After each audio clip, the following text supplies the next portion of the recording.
es un día muy especial.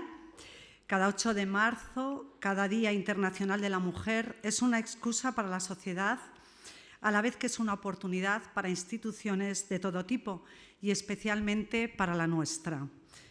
Es una oportunidad que nos propicia poder llevar a cabo una reflexión y una autocrítica, así como también nos permite renovar objetivos y compromisos que nos ayudan a contribuir en aras de la igualdad entre mujeres y hombres.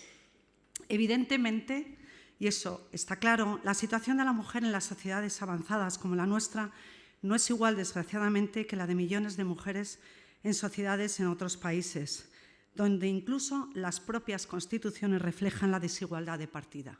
En mis años de trabajo en la ECID y en el Ministerio de Asuntos Exteriores y con los organismos multilaterales y en los propios países en vías de desarrollo, he podido constatar esta realidad. Pero aquí esto nos hace pensar, además, y nos hace ver que es una responsabilidad mayor de todos la que tenemos de construir y pelear por nuevos caminos hacia ese momento en el que ya no se trate como minoría a la mitad de la humanidad. Cuando hace unos días, desde la Dirección de Recursos Humanos y desde la Dirección de Cultura, planteamos a la dirección del Instituto y a la Secretaría General, así como al resto del equipo directivo, nuestra intención de realizar un acto interno con motivo de este día tan importante, expusimos dos ideas muy claras. Por un lado, la necesidad de organizar y propiciar un espacio de reflexión. Y por otro, nos planteamos al equipo el poder ofrecer un momento privilegiado al equipo de esta casa en un día como hoy. Estas dos ideas confluían claramente en un nombre, el de Celia Amorós. Quiero agradecerte, Celia, el nombre del Instituto Cervantes, el haber aceptado esta invitación de manera casi extraordinaria. Es una invitación que además en un principio nos planteamos como una manera utópica, sabiendo que desde hace tiempo no participas activamente en la vida pública y que últimamente además has estado muy dedicada a tu recuperación. Nos alegra ver que te encuentras mucho mejor. Y además, Celia, muchas gracias de corazón, de verdad. Sabemos que esta intervención tuya aquí hoy es la primera desde hace mucho tiempo, como te decía, y seguramente para nosotras es la más esperada y una de las más privilegiadas para todas nosotras y nosotros. Sabemos que además has aceptado con ilusión este momento para todas nosotras, las trabajadoras de esta institución, y porque además también sabemos y conocemos que admiras la labor de esta casa. Bueno, dicho esto, quiero además agradecer a tu marido, aquí presente, Fernando Quesada. Muchísimas gracias también a ti por tu complicidad y por tu colaboración para que hoy estéis aquí. El esfuerzo personal que habéis hecho los dos para compartir este momento no lo olvidaremos y de hecho aprovecho para anunciar que vamos a compartir este momento privilegiado con el resto de nuestros compañeros y compañeras y compañeros de los centros en una retransmisión de esta cita con Celia Amorós. Celia Amorós no es solo filósofa, ensayista y teórica del feminismo, es el referente del feminismo de igualdad al que ha dedicado décadas de trabajo. Catedrática de Filosofía Moral y de Política de la UNED, es una de las pensadoras más destacadas y ha centrado una parte muy importante de su investigación en la construcción de las relaciones entre Ilustración y feminismo. Fue la primera directora del Instituto de Investigaciones Feministas de la Universidad Complutense, creado en 1987, y obtuvo además un premio muy merecido, el de 2006, del Premio Nacional de Ensayo con su libro Gran Diferencia y sus pequeñas consecuencias para las luchas de las mujeres. Por lo tanto, leerla y sobre todo hoy escucharla aquí es un reto que no podemos eludir para profundizar tanto sobre la ciudadanía como sobre la relación de las mujeres en esa ciudadanía. Tenemos además la satisfacción de contar con la presencia de otro gran nombre de la filosofía y de la teoría feminista española, Luisa Posada. Muchísimas gracias también por estar aquí. Luisa, además de ser gran conocedora del pensamiento y de la obra de Celia, es profesora titular de Teoría del Conocimiento, Estética e Historia del Pensamiento de Filosofía de la Complutense, universidad de la que yo provengo también. Miembro del Consejo del Instituto de Investigaciones Feministas de la Complutense también, donde coordinó junto con Celia el curso de la Historia y de la Teoría Feminista y que hoy trabaja como docente en el Máster de Estudios Feministas y en el programa de doctorado de Estudios Feministas y de Género. Muchas gracias, Luisa. Muchas gracias, Celia, por estar aquí con nosotras. No me canso de darlas, pareceré repetitiva, pero es que lo siento de corazón, de verdad.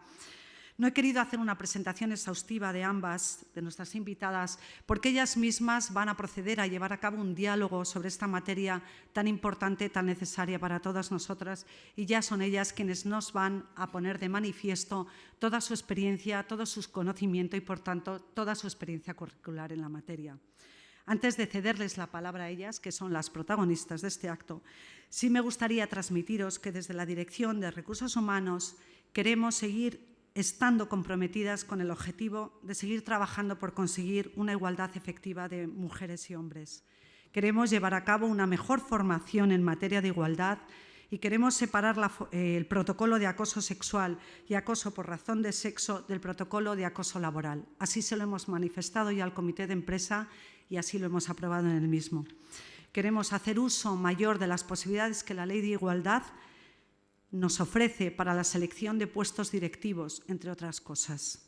Finalizo, y ahora ya sí, señalando que tras la intervención de nuestras invitadas, de nuestras queridas invitadas, habrá una sesión de preguntas antes de pasar a compartir un estupendo desayuno en la planta de arriba. Agradeciendo de corazón al resto de las áreas de esta casa por la organización de este acto conjunto, queridas compañeras de dirección, de secretaría, de Gabinete de Dirección, de Vicesecretaría, de Cultura y de Comunicación, compañeras y compañeros, muchísimas gracias. Y ahora sí, os cedo la palabra. Muchas gracias a ambas.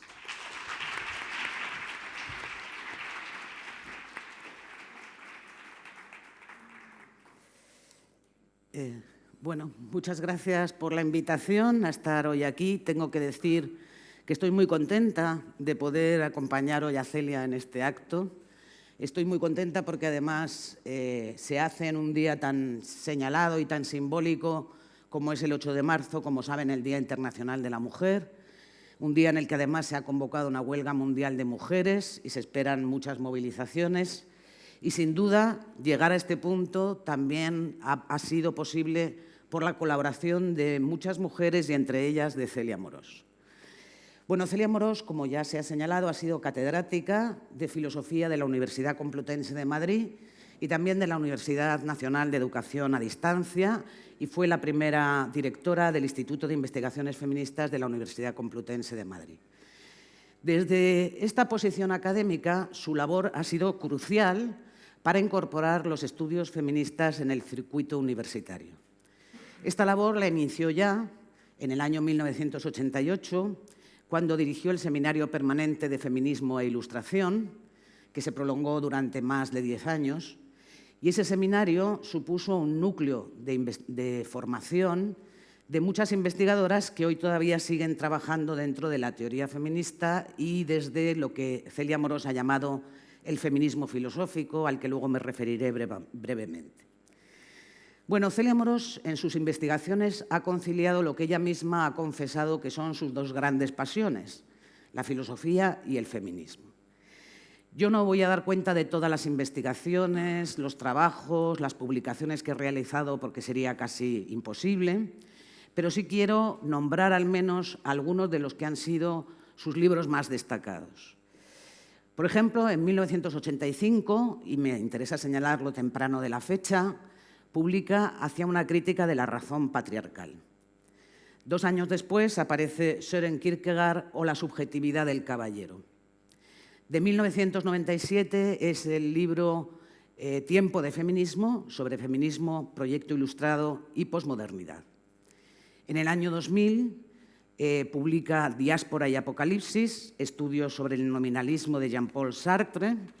En el 2005 aparece La gran diferencia y sus pequeñas consecuencias para la lucha de las mujeres, que, como se ha señalado, fue Premio Nacional de Ensayo. En 2008 se publica Mujeres e imaginarios de la globalización, reflexiones para una agenda teórica global del feminismo. En el 2009, Vetas de ilustración, reflexiones sobre feminismo e islam. Y desde 2004 tenemos lo que es hasta ahora el último libro de Celia Amorós, que es Salomón no era sabio. Bueno, estos títulos y otros que no he nombrado tienen una característica, y es que la filosofía de Celia Amorós es un pensamiento que, por decirlo así, nos ayuda a pensar. Porque efectivamente el pensamiento de Celia Amorós se ejerce como una revisión crítica de las ideas y nos da la clave para pensar el mundo en el que vivimos, para entenderlo mejor y con ello para entendernos mejor también. Celia Amorós ha orientado su pensamiento en la dirección de lo que ha llamado el feminismo filosófico. Y con ello ha venido a significar que el feminismo puede ser tematizado filosóficamente. Y desde ahí yo quisiera destacar una definición precisa, concisa, pero sin embargo exhaustiva, que nos da Celia Amorós de lo que entiende por pensamiento feminista. Nos dice: entendemos por feminismo un tipo de pensamiento antropológico, moral y político que tiene como referente la idea racionalista e ilustrada de la igualdad entre los sexos. Bueno, el feminismo de Celia Amorós, este feminismo filosófico, la ha convertido además en un referente del movimiento feminista. Y es un feminismo que se ha traducido en una incansable tarea intelectual, en una incansable tarea investigadora, y que además hay que decir que ha formado escuela. Y precisamente por ello yo creo que ella, Celia Amorós, se ha hecho acreedora de las palabras que decía otra filósofa, María Zambrano, cuando escribía que solo se vive verdaderamente cuando se transmite algo. Yo querría acabar dando las gracias a Celia Amorós justamente por todo lo que nos ha transmitido. Muchas gracias.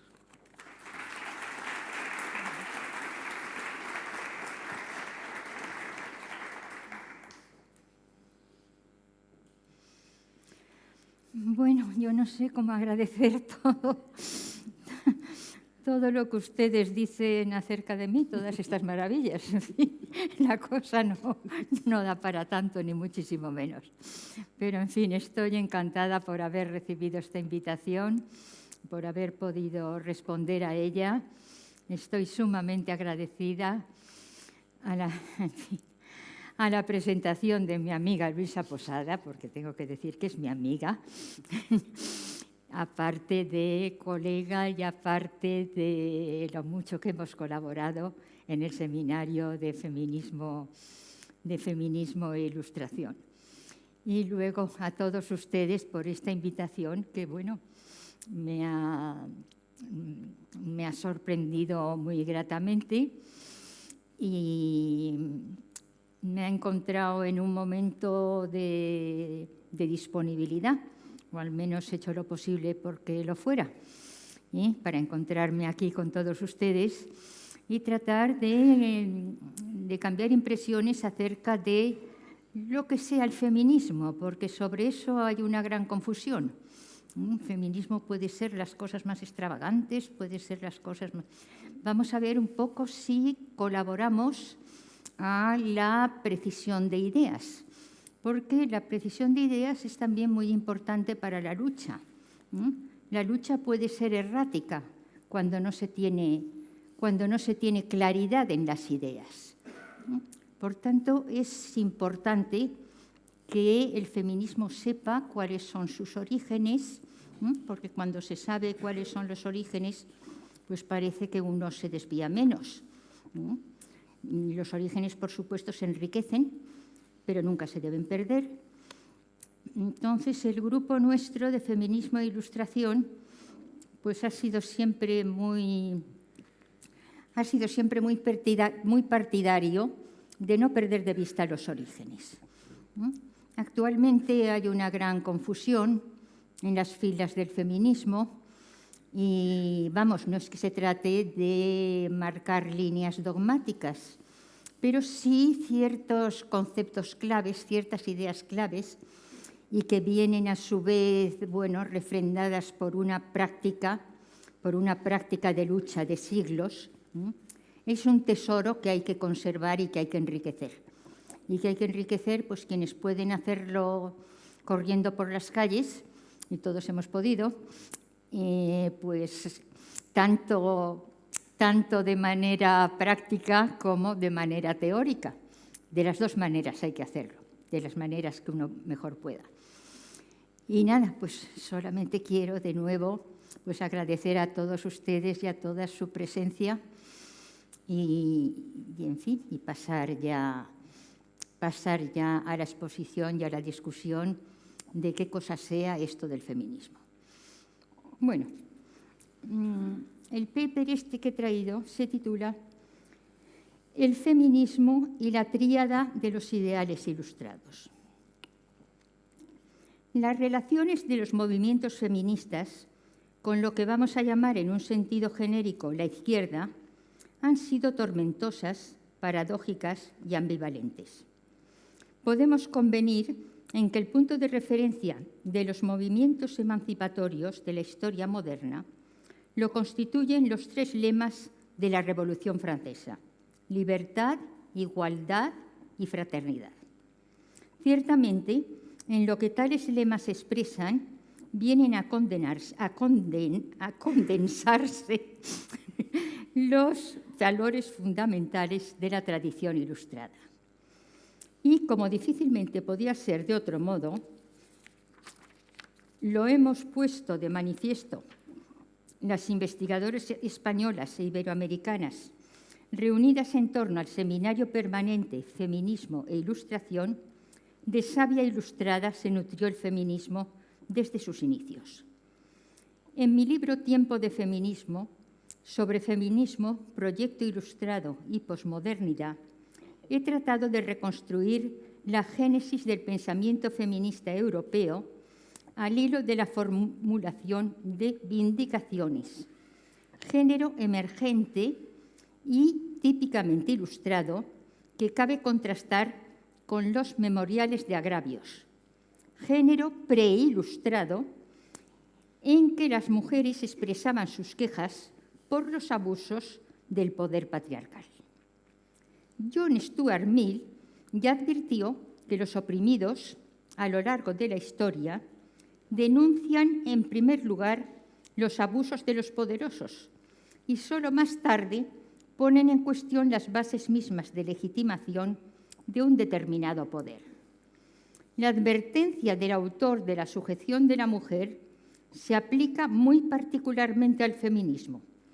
Existe una abundante literatura preilustrada, de la que sería una buena muestra La Cité des Dames, obra escrita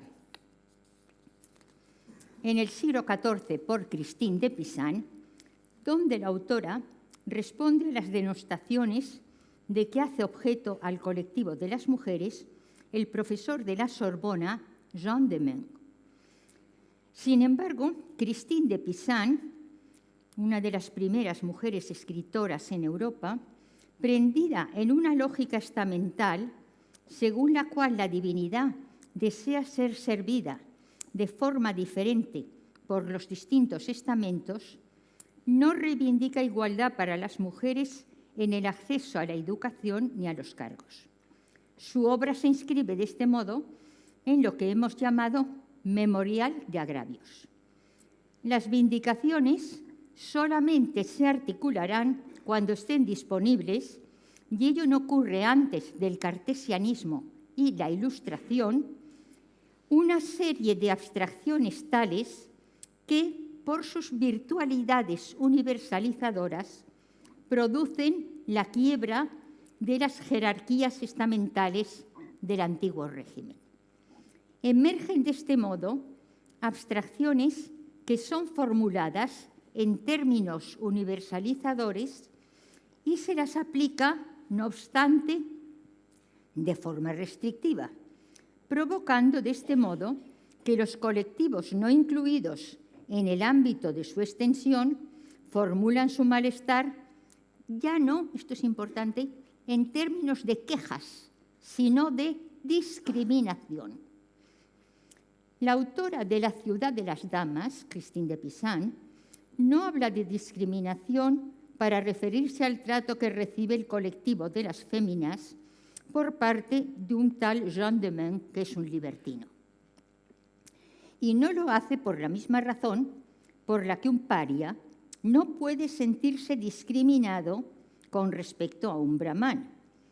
La lógica del sistema de castas, así como la estamental, se basan en privilegios vinculados al nacimiento y no en derechos universales, al menos universalizables. Solo donde impera un sistema de derechos se establecen los parámetros conmensurables con base a los cuales puede hablarse con sentido de discriminación. Sin embargo, nos equivocaríamos si pensáramos que el feminismo se gestó sin más, aplicando a las mujeres los principios ilustrados, como si se tratara de Minerva saliendo toda armada de la cabeza de Júpiter. Más bien, el feminismo avant la lettre emergió mediante un laborioso proceso de significación del lenguaje de los ilustrados y los revolucionarios. Podemos reconstruir, al menos en parte, este proceso analizando los llamados cahiers de doléances, los cuadernos de quejas. Se trata de documentos escritos por los diversos estamentos, clero, nobleza y pueblo llano o tercer estado, para expresar sus quejas y sus reivindicaciones en los estados generales convocados por Luis XVI. También las mujeres quisieron dejarse oír y generaron su propia literatura. Pero los escritos que las mujeres confiaron a los representantes destinados a los estados generales, en su mayoría se perdieron y fueron a parar a los secrétaires de tan ilustres mandatarios. Pero algunos han podido ser recuperados. La celebración del bicentenario de la Revolución Francesa propició una ocasión excelente para sacar a la luz estos textos, que se recogen en las actas del coloquio sobre las mujeres y la Revolución Francesa, celebrado en la Universidad de Toulouse-le-Mirail. En España han sido editados por Alicia Puleo en la antología de textos que lleva por título La Ilustración olvidada, la polémica de los sexos en el siglo XVIII. Hasta qué punto fue tensa y crispada tal polémica se pone de manifiesto en el hecho de que hayan aparecido, junto con los auténticos, textos considerados apócrifos por la crítica tanto textual como del contexto. Estos últimos textos parodiaban los auténticos con objeto de ridiculizar las quejas y reivindicaciones planteadas por las mujeres. Hablamos aquí de quejas y vindicaciones en el sentido preciso en el que hemos distinguido los memoriales de agravios de las vindicaciones propiamente dichas. En los cahiers de doléances, cuadernos de quejas, de autoría femenina, se encuentran a menudo mezcladas las dos formas de expresión del profundo malestar de las mujeres. Pues bien, este precioso material nos brinda la posibilidad de hacer una reconstrucción tentativa del laborioso proceso de resignificación por parte de las mujeres de los términos que los revolucionarios usaban para referirse al Ancien Régime.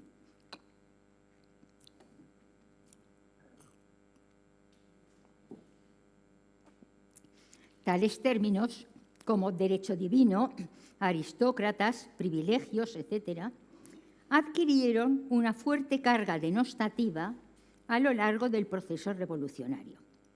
Las mujeres se apropiarán de estos términos para interpelar a los revolucionarios mismos, en tanto que maridos, compañeros, etc. Al hacerlo así, consciente o inconscientemente, apuntaban a irracionalizar las bases del sistema patriarcal mismo. Llamarán a los varones que se comportan como el sexo privilegiado, aristócratas en sus hogares, y aplicarán, pues, las connotaciones denotativas de tales términos a nuevos referentes, no previstos para nada en el universo del discurso de origen.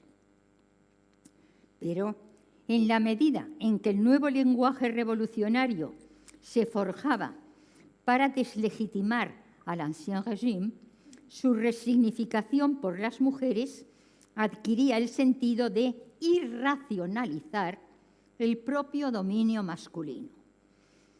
También, por medio de la resignificación, las mujeres se designan a sí mismas.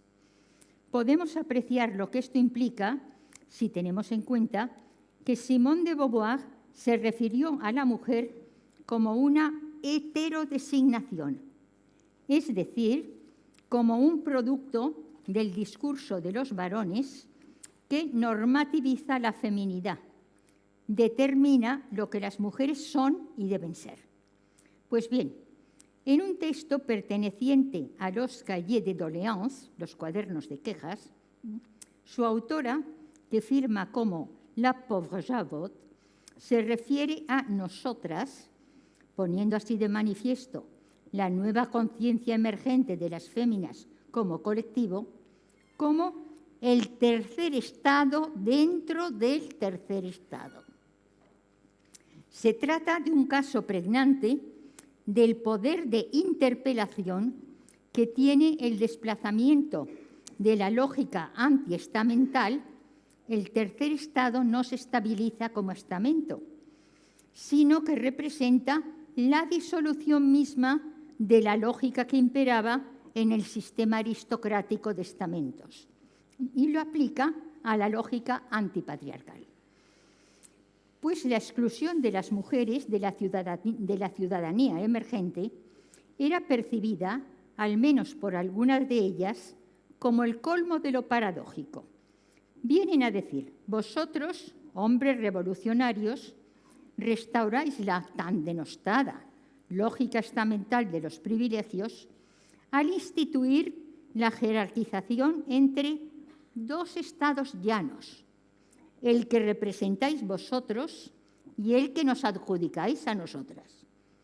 Quizás sea el momento de recordar aquí que la filósofa española Cristina Molina define el patriarcado como el poder de adjudicar espacios. Y también nos viene a la mente Elizabeth Cady Stanton, una de las líderes más importantes del movimiento sufragista norteamericano, que increpaba así a quienes negaban a las mujeres el derecho al sufragio. Vosotros, hombres liberales, tratáis a vuestras mujeres como si fuerais varones feudales. Las mujeres, pues, eran heterodesignadas como el bello sexo, es decir, en clave estético-sexual. Como lo dice Simone de Beauvoir, la mujer es sexo para el hombre. Luego, en la medida en que solo él se pone en posición de sujeto, es sexo en sí misma. El efecto que aquí opera la significación del lenguaje revolucionario, somos el tercer estado dentro del tercer estado, es dar el paso de la heterodesignación a la autodesignación en el movimiento mismo por el que se transita desde el código estético-sexual al lenguaje político. Las mujeres, por esta maniobra lingüística, se autoconstituyen en colectivo politizado y político y vuelven posible el pensarse como tales. El tránsito de la heterodesignación a la autodesignación solo se puede llevar a cabo transponiendo en clave política una autorreferencia que hasta entonces mimetizaba la propia heterodesignación. Por poner un ejemplo, otro de los escritos de la época comenzaba así: a mi sexo, y nosotras también somos ciudadanas.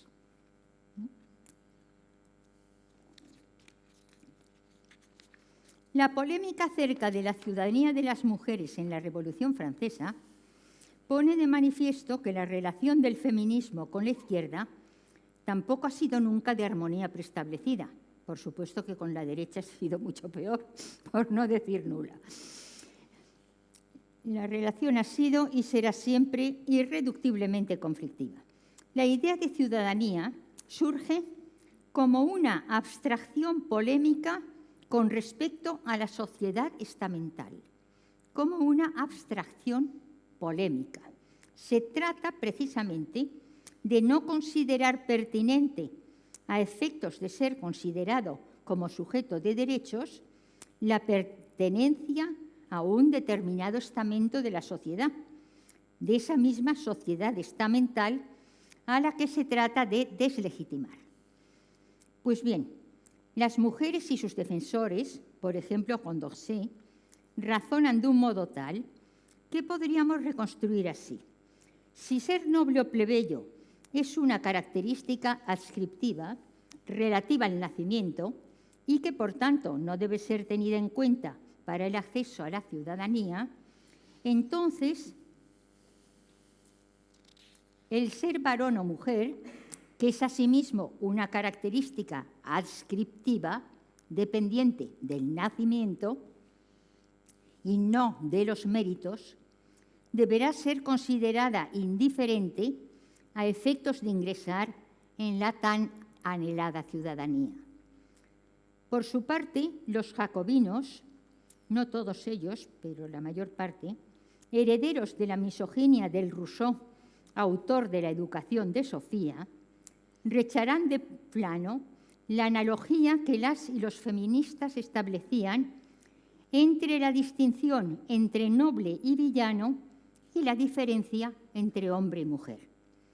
En el primer caso nos encontramos ante una distinción artificial, palabra denostativa para los ilustrados, mientras que en el segundo se trata de una diferencia natural.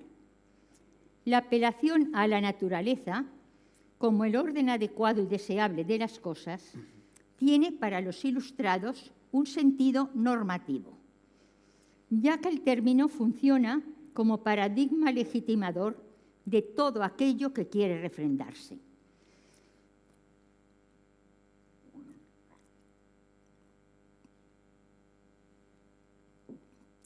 Así pues, conceptuar la diferencia entre los sexos como natural implica adjudicar a las mujeres el ámbito de lo privado, el que les corresponde por naturaleza. Mary Wollstonecraft, la autora de Vindicación de los Derechos de la Mujer y suegra de Frankenstein, representa en Inglaterra la recepción de la Revolución Francesa por parte del grupo de los radicales. Godwin, el padre del anarquismo filosófico, que fue su marido, Sir Thomas Paine, el padre de la Revolución norteamericana, el poeta Shelley, que será su yerno, entre otros. Polemizará con Rousseau, poniendo de manifiesto las incongruencias entre el radicalismo democrático de que hace gala en el contrato social y las oprimentes propuestas para la educación de las mujeres conforme a la naturaleza que pueden leerse en La Educación de Sofía, la quinta parte de El Emilio. Se valdrá asimismo a menudo de resignificaciones del lenguaje revolucionario. Cabe esperar que el derecho divino de los maridos, al igual que el derecho divino de los reyes, pueda ser combatido sin peligro en este siglo de las luces. Que los hombres, orgullosos de su poder, dejen de utilizar los mismos argumentos que los reyes tiránicos. Difícilmente se expresa con más pregnancia que en estos textos hasta qué punto la deslegitimación del Ancien Régime llevó consigo una crisis de legitimación patriarcal. Pues bien, Wollstonecraft pondrá de manifiesto que la mujer educada de acuerdo con las pautas rousseauianas no es sino todo un artificio. El artificio mismo que el autor del contrato social denigraba frente a la sociedad natural. Natural entre comillas. Desde el punto de vista teórico, creo poder afirmar que toda esta polémica acerca de la naturalidad o artificialidad del sexo-género avant la lettre no fue clausurada hasta después de la oleada sufragista, cuando Simone de Beauvoir, en El segundo sexo, afirma: la mujer no nace, se hace. Olympe de Gouges, a la que han hecho referencia, Olympe de Gouges, en su Declaración de los Derechos Humanos de la Mujer y de la Ciudadana, radicaliza la concepción revolucionaria de la libertad de expresión hasta hacerla extensiva a la libertad de las mujeres sobre la idea de libertad. Remitimos a la filósofa política feminista australiana Carol Pateman, que en 1998 escribió El contrato sexual. En esta obra pasa revista a las teorías del contrato social en orden a dar respuesta a la pregunta: ¿por qué, si todos nacemos libres e iguales, a las mujeres las encontramos siempre sometidas? La respuesta de Pateman es que las mujeres somos pactadas por los varones como una cláusula fundamental del contrato social. Pensar a las mujeres como libres implicaría para nuestra autora ir más allá del imaginario del contrato, pues la lógica del contrato social, tal y como en la sociedad patriarcal burguesa cobró forma, cubre el paradójico contrato de servidumbre. Si con respecto a las mujeres se encontraron con estas paradojas, no les fue mejor en lo que se refiere a la igualdad. Sylvain Maréchal, perteneciente al Club de los Iguales de Babeuf, una radicalización de los jacobinos, redactó una ley por la que se prohibía a las mujeres aprender a leer.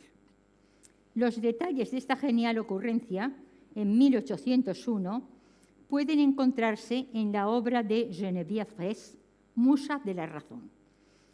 Ello conllevaría grandes ventajas, de las cuales no sería la menor la firma de un tratado de paz entre los sexos, en la que la firma de las mujeres habría de ser, desde luego, simbólica. Tenemos, pues, al ala jacobina más radical de la Revolución presentando las posiciones más misóginas, como si la homologación entre sí de los varones marcara su rasero sobre la inmersión de estatus del colectivo de las mujeres revolucionarias. La democracia incipiente se muestra excluyente hacia las mujeres, hasta tal punto que podríamos decir que los varones fueron quienes inventaron la cuota al adjudicarse de entrada el 100%.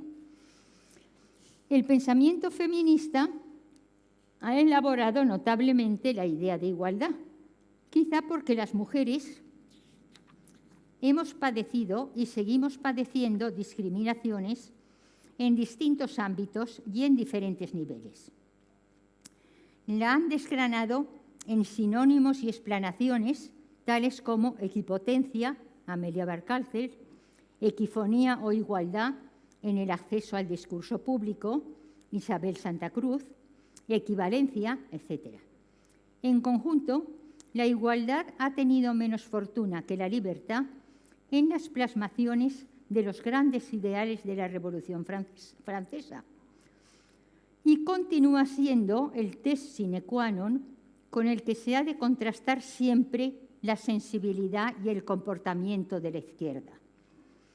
La feminización de la pobreza, de 100 personas pobres, 80 son mujeres, debería ser para la izquierda un escándalo de la misma dimensión, al menos, que el contraste norte-sur, con el que no se solapa sin más y tantas veces difumina tan estridentes cifras.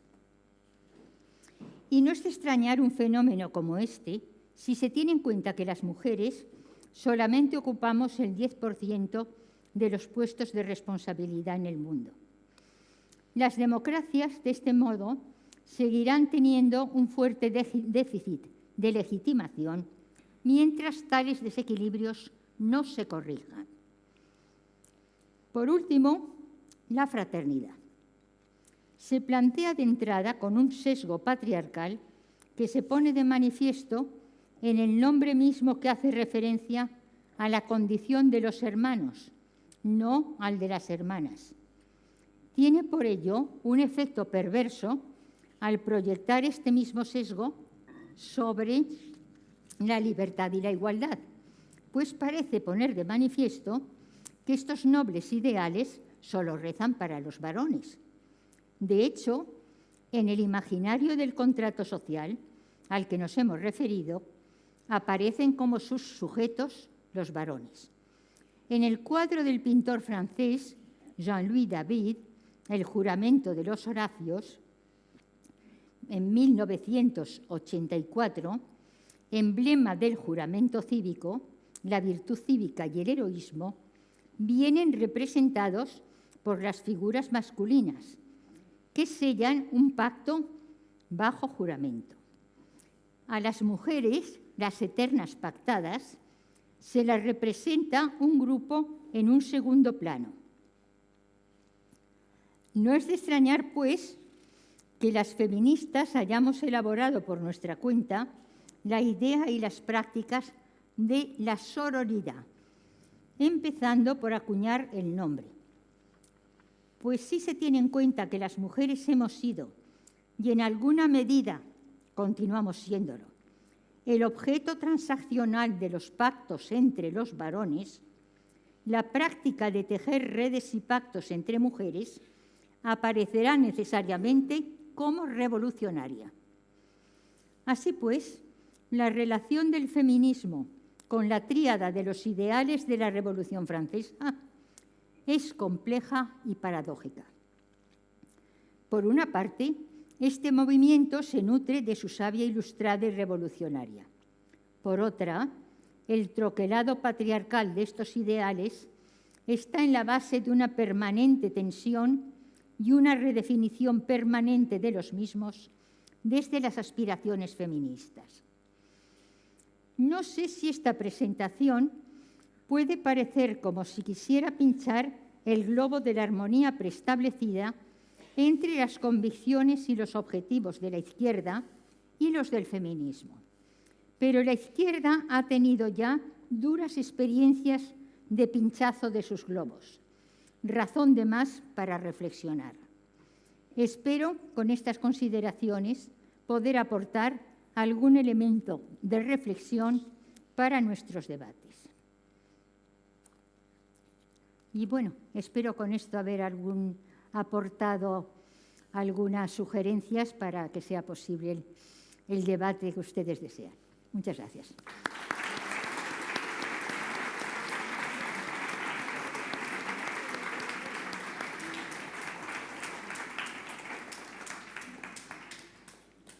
Bueno, si empezamos un debate, yo querría hacer una primera pregunta a Celia, que, bueno, yo... Que no sea muy difícil, ¿eh? Es sencillísima, porque yo no se la he hecho nunca. Desde 1988 que entré en el Seminario de Feminismo e Ilustración, es una pregunta que nunca te he hecho, es una pregunta más bien personal, en el sentido de que, bueno, tú eres filósofa, catedrática de filosofía, te has formado en la filosofía y la filosofía nunca ha tenido un terreno, digamos, crítico feminista por donde agarrarse. Entonces, de alguna manera, mi pregunta es ¿cómo llegaste tú a la cuestión de la crítica feminista a partir de esa formación filosófica que oblitera justamente esa crítica? Porque yo tengo muy claro cómo llegué a través de ti, en el Seminario de Feminismo e Ilustración. No antes, en los estudios filosóficos, nunca había visto nada de feminismo. Pero ¿tú cómo llegaste? Pues simplemente haciendo filosofía y haciendo feminismo. Haciendo filosofía, por un lado, pues digamos que, así para decirlo de una manera pedante, more deductivo, pues sacando una serie de conclusiones desde la filosofía. Porque yo desde el feminismo, por experiencia mía personal, había desarrollado una sensibilidad especial para la discriminación de las mujeres. Entonces, pues solo me quedaba hacer la operación de aplicar esos conocimientos míos de la filosofía, que desde el principio tiró de mí, y por otra parte, digamos, pues tratar de conceptualicé naturalmente esa experiencia en los mismos términos que la filosofía me brindaba, porque casaban, claro, y naturalmente casaban porque habían casado en la historia. Es decir, no es raro que casaran en mí cuando habían casado en la historia. Es decir, pensaba que simplemente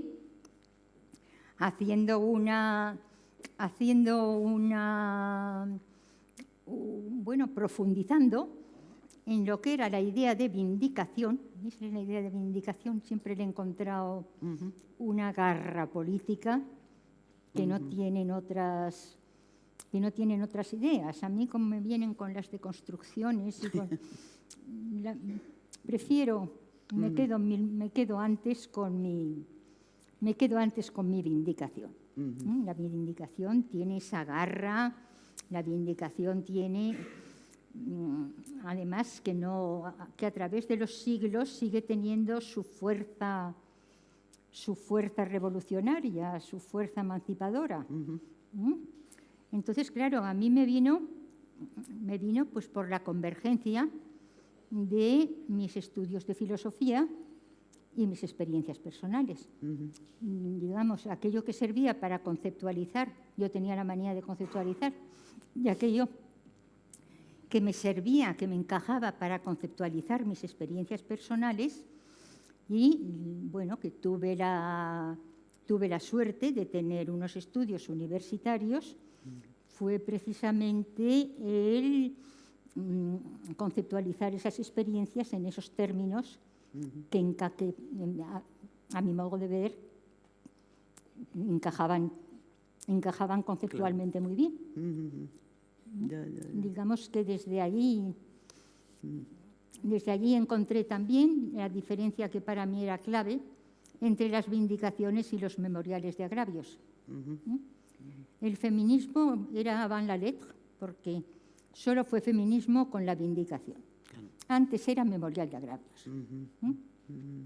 Fenómenos como el de la primera escritora femenina que hubo en la Edad Media Occidental, Christine de Pisan, que era una viuda que tuvo que escribir por el problema de que se quedó viuda y un problema de transmisiones patrimoniales, y fue la primera mujer que escribió en el espacio público, y en el que algunos han querido ver el primer toque de vindicación. Sí.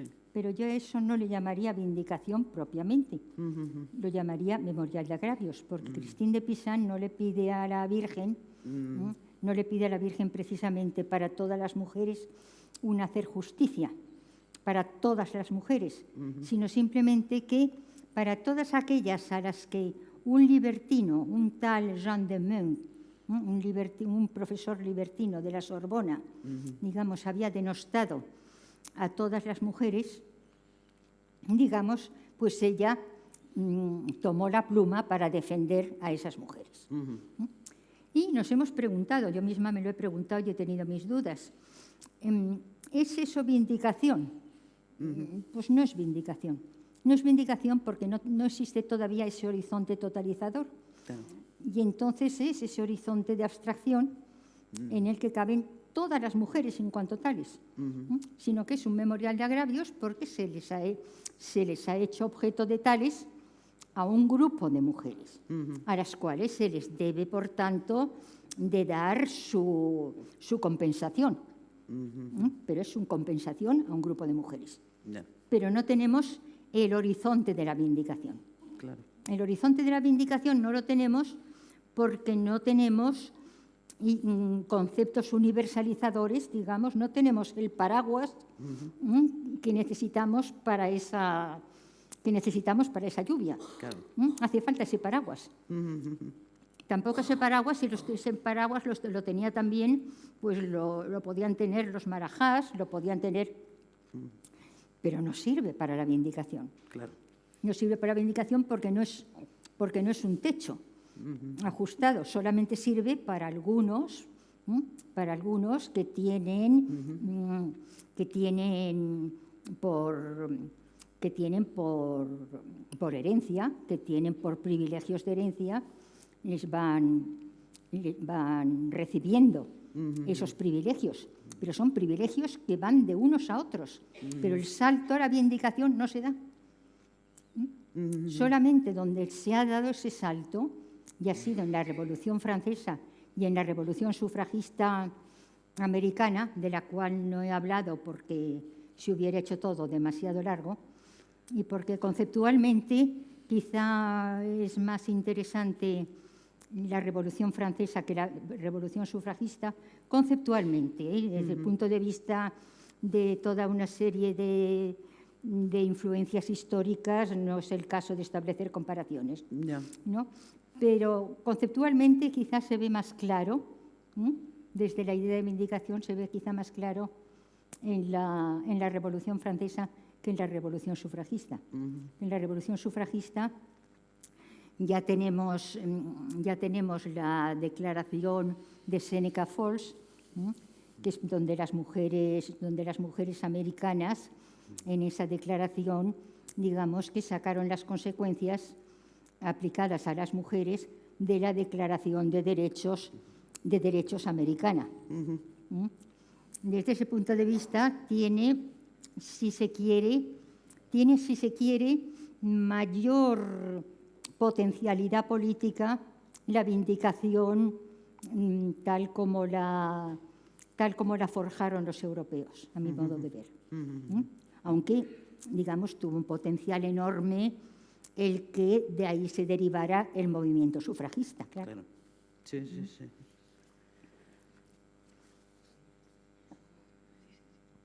¿Ya? ¿Se me oye?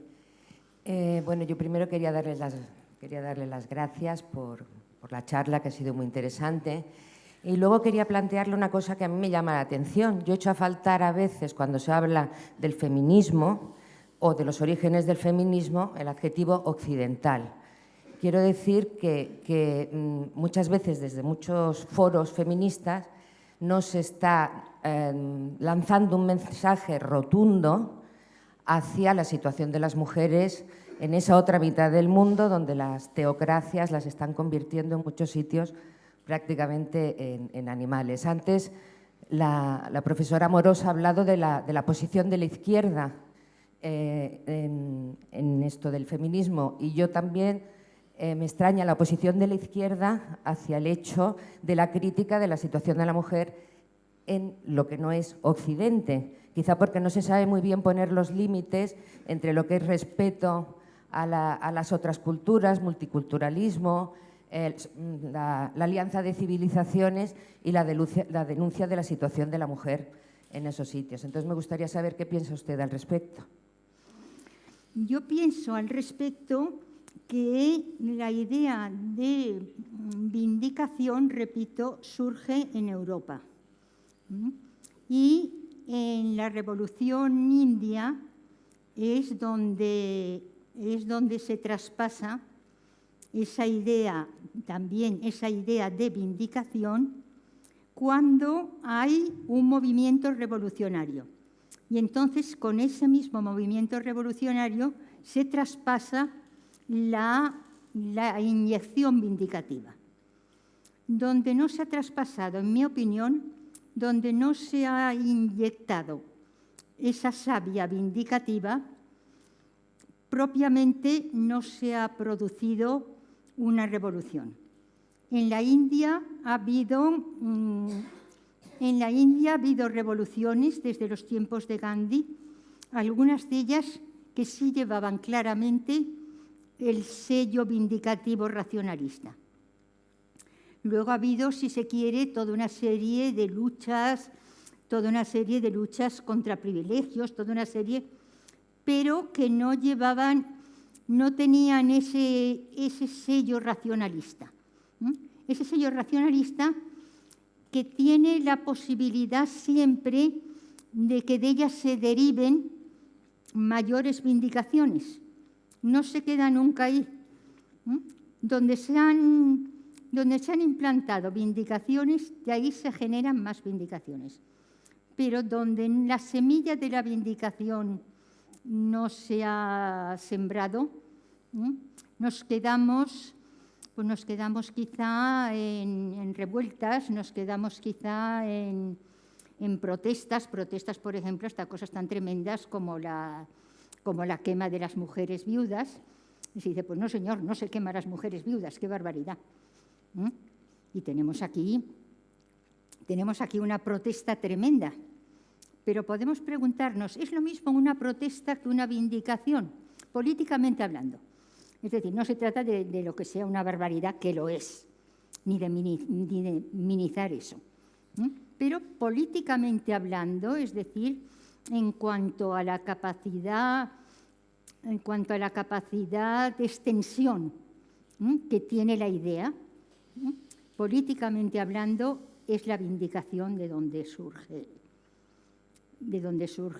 Y las mismas revueltas, en la medida en que se universalizan, porque se racionalizan, porque aparecen pautas universalizadoras en esas culturas. Se les han inyectado pautas universalizadoras. Entonces, en esa misma medida, podemos decir que sí, que ahí tenemos ya vindicación. Pero lo tenemos por esa mediación. No creo ser con eso racista. Creo que es que ciertamente las cosas fueron así. La vindicación racionalista surgió en Occidente. Y se inyectó en muchos de los países colonizados por Occidente. Pero fuera de eso, lo que surgieron, pues fueron brotes de protesta, claro que los ha habido en la historia desde los orígenes hasta nuestros días. Pero ¿dónde ha habido vindicación con su potencial específicamente político? Yo creo que sigue estando en la vindicación ilustrada. Bueno, sobre esto podríamos hablar muchísimo, ¿no?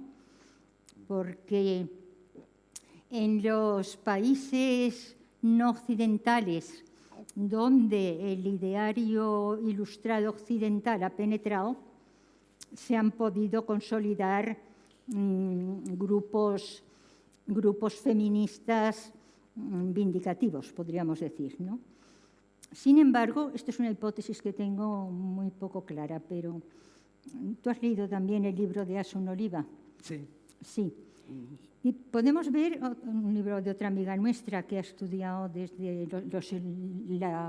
la lucha del subalterno. Del subalterno. La lucha del subalterno. En la lucha del subalterno tenemos precisamente que es curioso que en Egipto, donde han tenido mucha influencia las filosofías deconstructivas, me refiero a filosofías como las de Foucault, como las de Derrida, como las de la deconstrucción, que no son precisamente, bueno, aquí estoy dando unos golpes, pero que no son, digamos,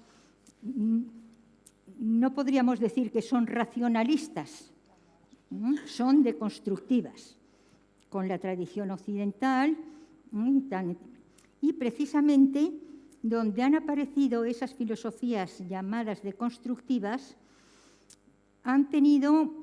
las mujeres han sido mucho más impotentes porque han influido sobre una capa tan potente, en otro sentido, como la de los hermanos musulmanes. Por ejemplo, donde estaban y los hermanos musulmanes y las deconstructoras se llevaban bastante bien.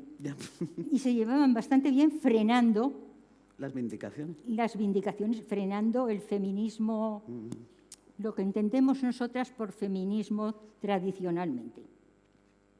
Aparecen unas ideologías combinadas muy curiosas y que tenemos muy mal estudiadas todavía. una compañera nuestra también del Seminario de Feminismo e Ilustración ha insinuado todo esto, y la cito porque esto en buena medida lo sugiere ella. Muchísimas gracias por la presentación, que ha sido muy interesante. Yo, en este sentido, y con respecto a la última pregunta que ha hecho nuestra compañera, creo también entender que en este tipo de países, como decía yo al principio, se parte de alguna manera en las propias legislaciones de la desigualdad.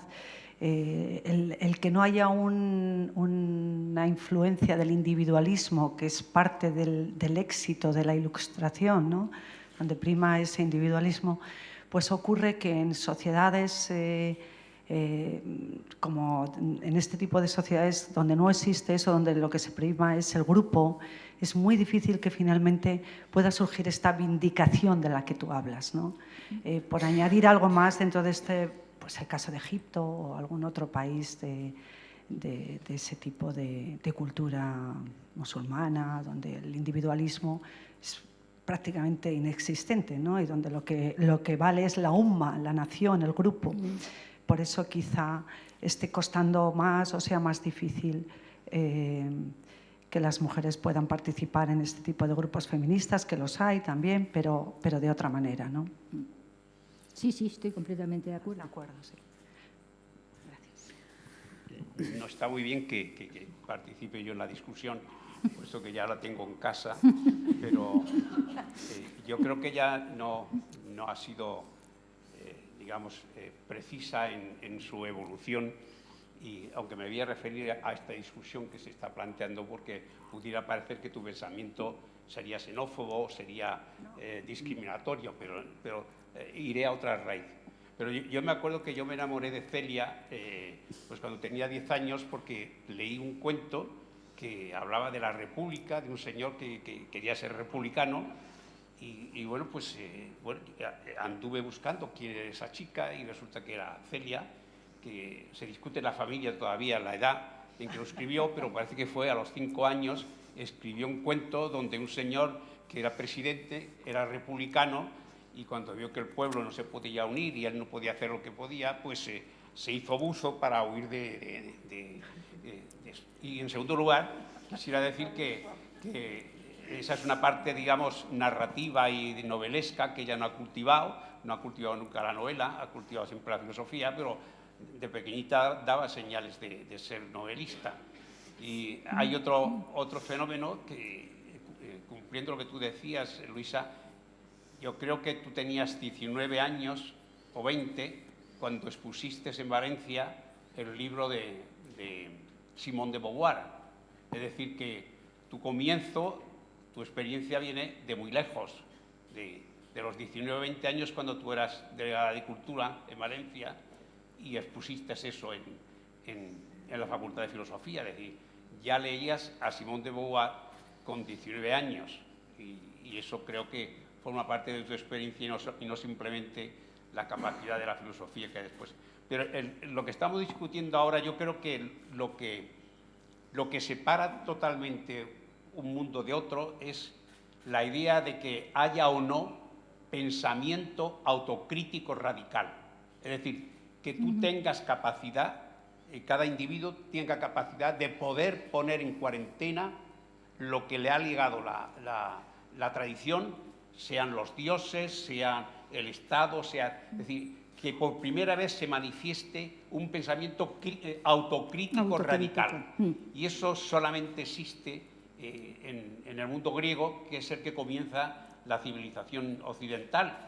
Es un pensamiento que los que nos dedicamos a la filosofía política ponemos como el punto de partida. Y de hecho, tú te acuerdas la discusión que mantuvimos con el filósofo marroquí Al-Jabri.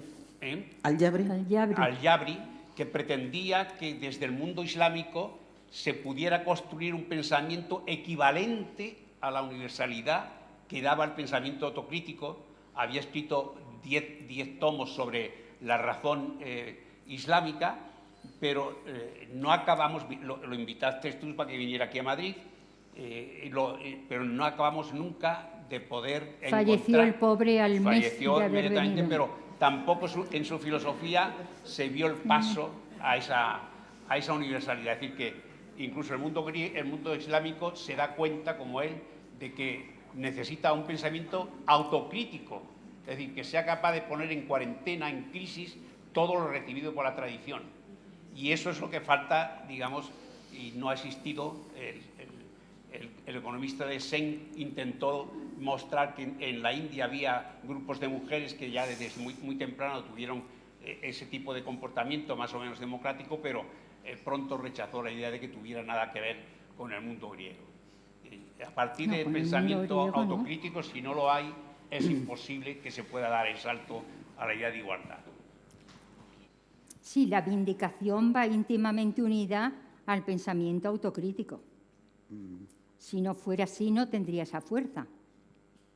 Si no tuviera esa capacidad, si la vindicación no tuviera un momento reflexivo, es decir, a esta se lo hacen, luego se lo debe hacer a todas las mujeres en cuanto tales, sin ese eslabón crítico no se pasa la vindicación. Por eso yo creo que van unidas. Y se puede pasar, pueden haber lo que yo he llamado vetas de ilustración, vetas de ilustración donde quiera que se pueda producir la vindicación, solo en esas vetas. Donde no las haya, yo creo que en los países no occidentales es por las vetas de ilustración por donde penetra.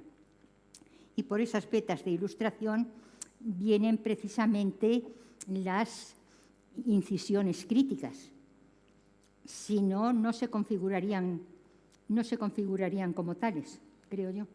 Sí, yo quería señalar precisamente la atención que has dedicado, tras años de investigar en la ilustración occidental, a esas vetas de ilustración en el libro Vetas de ilustración, reflexiones sobre feminismo e islam, ¿no? Cómo ahí tú detectas en otras culturas esas vetas de ilustración que irracionalizan el poder vigente y que abren modos de heterodesignar a las mujeres de otra manera y en las cuales las mujeres encuentran un espacio para autodesignarse. Y tú, por ejemplo, hablas del caso del Egipto decimonónico, me acuerdo yo, en este libro, en Vetas de ilustración, ¿no? Yo quería preguntarte si crees que ha habido una competencia de vindicaciones dentro de la izquierda que ha perjudicado al movimiento feminista, ¿no? Y pienso, por ejemplo, en Carla Lonzi, la feminista italiana, autora del concepto este que a mí me parece magnífico, ¿no? Del sujeto imprevisto, que en un paso de sus diarios menciona a Pasolini, que para la mayor parte puede ser un ejemplo de mente liberadora y demás, pero ella se queja de la incapacidad de Pasolini para prestar atención al movimiento feminista, ¿no? Y de la incapacidad de hermanar sus propias vindicaciones con las del movimiento feminista. Entonces, ¿sí crees que ha habido cierta competencia entre vindicaciones que ha perjudicado esto? Sí, creo. ¿Tu pregunta es exactamente? ¿Sí crees que ha habido una competencia de vindicaciones dentro de la izquierda que ha perjudicado el movimiento feminista por esa competencia? En muchos casos sí. En muchos casos sí. En otros casos el feminismo se ha alimentado de la izquierda. En otros casos y la izquierda también ha cogido del feminismo. Ahora, ha habido muchos casos en que la izquierda varonil no ha querido saber nada del movimiento feminista. No ha querido. Entonces, no sé, yo creo que la buena izquierda sí que ha querido saber del movimiento feminista. La izquierda genuina.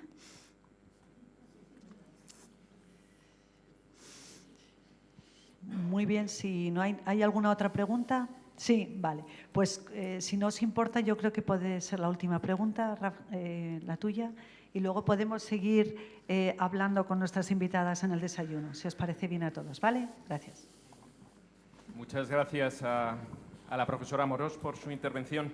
Le quería hacer una pregunta desde el punto de vista de la filosofía, y no es pregunta trampa.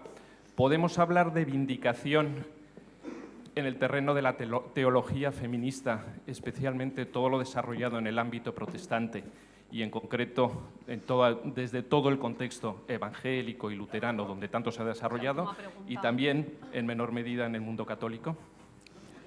Yo creo que no, que aquí no cabe la vindicación. Aquí no cabe la vindicación porque entran toda una serie de conceptos que no son precisamente racionalistas. Ni se los puede, eso no quiere decir tampoco que sean irracionalistas, pero sí que están en otro nivel. Están en otro nivel donde no se pueden hacer estas, digamos, no se pueden hacer estas universalizaciones, porque ¿por dónde y desde dónde? O sea, con todos mis respetos, pero no veo. ¿En Lutero ve usted la vindicación? No, en todos los seminarios de teología feminista desarrollados en las iglesias protestantes a partir de los años 50, en España a partir de los años 70, en el mundo catalán y luego ya aquí a finales de los 70 en Madrid, ¿no? Pero ¿se refiere usted si en esas teologías feministas hay vindicaciones? Sí. Yo creo que no es un Creo que hay autodesignación de la mujer en el ámbito de la Iglesia. Hay ámbito de la autodesignación, pero las mujeres, yo conozco muy poco de la teología feminista, pero que las mujeres en este caso lo que quieran hacer sea se base en vindicaciones racionalistas, no veo por dónde. Veo vindicaciones en un terreno de creencias, pero de creencias que no son racionalistas. Son creencias más allá de la razón. No digo que sean irracionales, pero que no están en el plano de la razón, en el plano de la razón secular. Entonces no veo por allí, no acierto a ver dónde engancharíamos la vindicación. Sí, no en la teología dogmática o moral, sino en el ámbito de la teología de la liberación, donde se desarrolla todo este ámbito en el ámbito católico. Bueno, Fray Beto, por ejemplo, cuando estuve en Porto Alegre, tuvo una intervención el mismo día en que yo tuve la mía, y bueno, estuvimos debatiendo si también lo que yo decía se aplicaba, justamente si se aplicaba a la teología. Claro, yo creo que estamos allí en un terreno, son terrenos muy heterogéneos, no veo por dónde las vindicaciones racionalistas pueden aplicarse al terreno de la teología. No veo ni la teología al terreno de las vindicaciones feministas. Dependen de la fe, se tiene que introducir la fe, se tiene que introducir la creencia, y la fe no es racional. No es irracional, pero no es racional. Donde no hay una fe racional, no acierto a ver cómo podría haber vindicación. Bueno, pues finalizamos el acto. Volvemos a agradeceros, Celia, encarecidamente el que hayáis estado aquí y que nos hayas hecho esta exposición tan brillante. Y a ti, Luisa, también. Muchísimas gracias por tu presencia. Y a ti también, Fernando.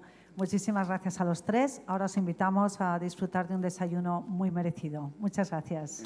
Muchas gracias a vosotras. A vosotros.